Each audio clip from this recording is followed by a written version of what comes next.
Where exactly should you place your stop loss and take profit? In this video, we're going to look at some technical indicators that show us exactly where to do that. And then we'll just go through this checklist so that you can do this every time that you trade. So you can be a little bit more confident where you're placing your levels. I'll leave timestamps for all of that down in the description.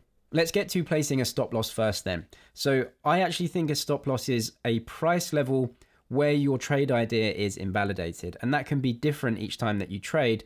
And so there isn't a specific dollar amount that we want to put the stop loss under our entry. There isn't a specific percentage. It's just a price level where we think the trade that we went into is actually just wrong. You know, the trend is moving against us and the price is moving against us. So what exactly is that price level?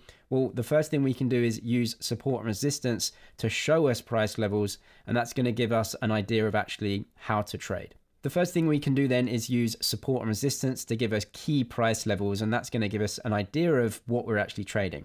I'll show you exactly what support and resistance is, but it's these two right here. So the first thing we can do is look at higher time frames to give us an idea of the much more important support and resistance levels, and then we can just make sure that those levels are accurate for the time frame that we're trading. I'll show you right here. I use Bybit to trade. I'll leave a link to Bybit in the description. They give deposit bonuses up to 30k if you are new, so check the details via the link below, and you can trade crypto on here with that deposit bonus. So what I'm going to do is trade Bitcoin, and then I'm going to trade it on the day chart. So what I'm going to do is move up one time frame to the weekly chart, and then put the support and resistance levels on the chart. And that's going to give me at least an idea of some key price areas where the price has been rejected from before. And this is standard when trading, to give yourself some sort of idea of where prices may get rejected from. Now, it is support when the price gets supported and moves up, that's support. When the price gets rejected from that and moves down, that's resistance. But it's the same price. It's just obviously where the price is going to be in relation to that. So how do we actually put these on here? Well, we want to see key price areas where the price has been rejected from before. So as we can see, recent Bitcoin history, this is an area right here. This is an area right here. You can see where the price got rejected from it twice. And of course, each time, support and resistance will get broken eventually, because that's what happens. Obviously, the price can't just trade sideways the whole time. So that doesn't matter. We can just see these key areas before where price gets rejected from. So it got rejected twice here, and it actually got supported at this same price level here. So that's a key price level for me. So what I can do on those three circles is come here to draw a horizontal ray, and across that price level, just draw that ray. So that ray is right there for me. Now you can do that on other price levels as well. For example, the one below and the one above where the price actually is going to be most relevant to you. So that's that one here. And then you can see this price level. We had a rejection right here. Moving back, we can see a lot of trade around this. Now this is a weekly chart, so it actually traded around this price level for, what, 3 or 4 weeks. And then down here, we can also see it was supported at this price level. So this seems like a very key price level right here, where you got those three key rejections, and we seem to be rejecting off this again. So this is a very key price level. So get the line out here, horizontal ray, and just draw it along that. You can do one above if you want as well, and one below if you want, just for completeness. But now what we do is come down to the chart that we're trading. If we're trading on the day chart, whatever, reset that and see if those support and resistance lines seem to still match up and be relevant. They do seem that way for me, because we have a huge amount of trade here, rejection here, support here, which was rejection here. So these are key price levels, right? So 25 and 31, something like that. They are the two key price levels.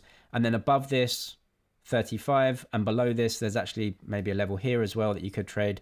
So these are areas on the chart which are very key, and that the trade and price may get to once it kind of breaks through these support and resistance levels, or if it doesn't break through, then obviously that's a trading opportunity as well. Now we can come and use the ATR to show us how the price of the thing that we're trading is going to move naturally anyway. Because if your stop loss is too tight unintentionally, you can get stopped out a lot, not knowing that the price naturally moves that much. What I mean by that is ATR is average true range. Average true range tells us for the time frame that we're looking at, so we're looking at a day, how much is the Bitcoin price going to move within a day in normal conditions. So indicators, ATR, average true range here. That should come down at the bottom. You can change the color with the settings just so it's a bit brighter. So what we know now is that within a day, right now, Bitcoin trades at around $1,000 volatility in that day. So within a normal day, it can trade up or down $1,000 completely normally. So if we're going long at this price and we're placing our stop loss, let's say $200 away, so we're going to get long position, very, very tight stop loss here. That potentially isn't a great stop loss to place because we could just get stopped out with normal trading volatility. So as long as we know what the ATR is, it's around $1,000. We can use that as a guideline and a buffer as to where to place our stop loss. Then we can move on to some other technical details to, try and tell us where exactly will our trade be invalidated. Let's go through an example of a trade with the ATR then. The first thing to know is what exactly are you trading? So as we can see, Bitcoin right now is at 31,000 or 30,000. It is at a resistance level. And so because Bitcoin is at a resistance level, this must be a breakout trade. And so if you're in a breakout trade here, you're looking for a invalidation of that trade somewhere in the middle of the range, right? So what we can see here is that if the price moves below that level, it is not a breakout trade anymore. A breakout trade is one where you literally buy resistance and you're looking for a breakout fairly imminently. And so with ATR, we know it's $1,000. If we're trading at 30,000, we know that, maybe 28,500, 29,000 is probably about right for a breakout trade. We know that it can come down about $1,000 in that day. Maybe give ourselves a little bit more room, but a breakout trade is looking for that breakout. And so if the price comes down further than this, then maybe that breakout isn't occurring and our trade has been invalidated. So again, support, resistance, and stop loss may actually influence how you trade, because if you are thinking, actually, this trade doesn't sound very good right now because it's a breakout trade, which maybe isn't going to work out, maybe you don't take the trade. So that's where stop loss comes in to actually influence how you're taking trades, and support and resistance levels, showing you, is this trade actually worth it, or am I just, in the wrong trade? But a stop loss is the invalidation of a trade. If you're trading a breakout and it moves down around $1,200 or so into the middle of the range, that's not a breakout trade anymore. Been invalidated. Maybe get out of that trade and wait for a better entry. A second example is to use more technical indicators and other price levels for your trade. So as an example here, we're going to look at moving averages. So I'm going to put 3 moving averages on the chart. So I'm going to go moving averages, and you can just put simple moving averages on. You can use exponential as well if you want. That just gives slightly more weight to more recent price action, but they're going to be more or less the same. So I'm going to put 3 moving averages on. You can just click the indicator 3 times. And I've got a 50, 100, and 200 period moving average here. So because it's the day chart, I'm looking at days. Now what we can see is that as the price has come up to around 30K, we can also see that the moving averages all seem to be moving up as well. So you can see they bottomed here, and all the moving averages are moving up, indicating that we are in an uptrend.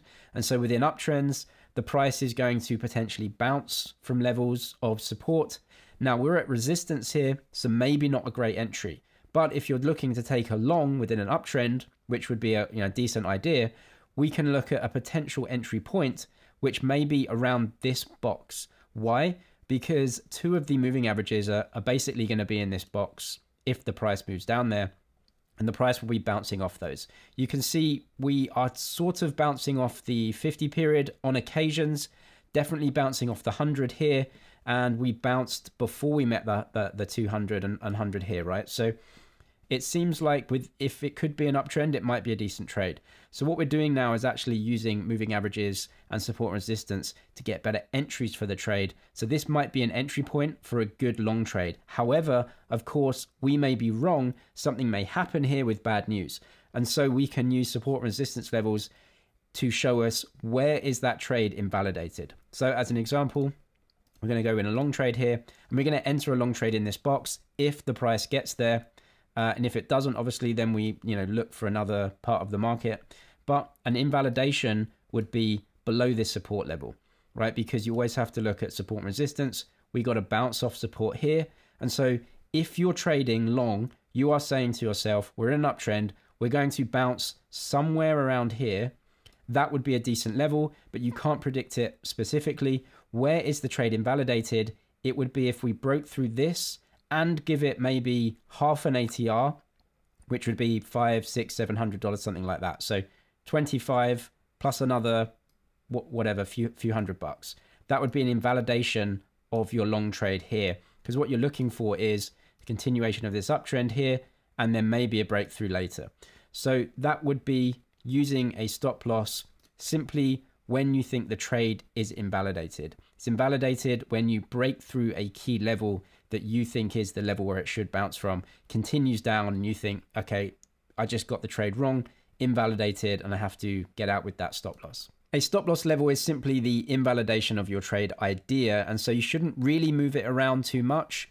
Once you've placed the trade, you place the trade and then let the trade run out, and if the trade gets invalidated, then so be it. But once we have the entry and stop loss, we can use this risk to now show us how much we can trade, because now we have a dollar risk level. So as an example, I'll show you this. We can use a trade size calculator right here. So the entry price, let's say it's 30,000, and let's say your stop loss is 24,800. Your account balance is $10,000, and you want to risk 2% of your account balance on that trade. Now we know exactly how much we can trade, right? So we can calculate that if we are opening at 30K, our stop loss is 24.8, 2% of our balance we risk, our trade size can be 0.0385 of a Bitcoin. We know that because of our trade entry and our stop loss now. So stop loss can really mitigate your risk. I go through this a lot more in depth in the Crypto Investor course. You can see I have two sections here, which is trading generally, and also have, you know, day trading and short-term trading, a section here. You can see all these videos. I have a bunch of videos on stop loss in terms of different strategies here and how to use it with trading. So if you're interested, I'll leave the Crypto Investor course link below. And where exactly should you place your take profit? A lot of traders will say just place it at 1.5 times your risk or 2 times your risk. So if you have a risk here, you can use the profit and loss tool right here just to put it down to a win reward ratio. So that would be 1.5 times. Obviously, this is completely arbitrary. It's not based on any technicals or anything like that. It's based on the fact that most of the time, a 40 to 50% win ratio, even if you got, if you lost half of your trades, even if you made 1.5 times on your winning trades, you'd still be a profitable trader. However, of course, this is just an arbitrary amount that has no kind of relevance. The market doesn't care about this. What I would do is look at, what is the normal move of the asset that you're trading in the specific time frame that you want to trade. So what we can see here is this move right here was actually a piece of news. This was a very big move for a week or so. You're looking at a 20% move there. We also have, these moves. This was a 25% move from support into resistance, got rejected a few times. What is the trade that you're actually trading? Is it a piece of news that's coming out? We can see a piece of news may move Bitcoin 20% fairly quickly, maybe within a week or so, or a couple of weeks. After that, it may, consolidate for a while. So you're looking again at time frame of the trade. Are you trading news? And so you're looking for the news to actually come out and move the price in some way. And once that news is finished, it's not going to move the price anymore. And so if you're trading over the short term, you're just going to have to understand that the price isn't going to move as much. If you're trading over a much longer period, then you can look at, levels that are a lot higher. But in terms of take profit, you're always looking for areas of support and resistance for the price to get to. And, obviously on a longer time frame, you can look at breakthroughs of these and so on. So if you're trading a breakout, you're looking for a short, sharp move. If you're looking for this trade, you're looking for something moving into resistance. And so you can have your take profit somewhere where you think within the time frame of your trade that it might get to. I'll leave some other helpful videos on technical analysis and trading down in the description. If you want to check out the deposit bonus to Bybit, leave that link down there as well. I'm James with MoneyZG. Cheers for watching, and I'll see you in the next one.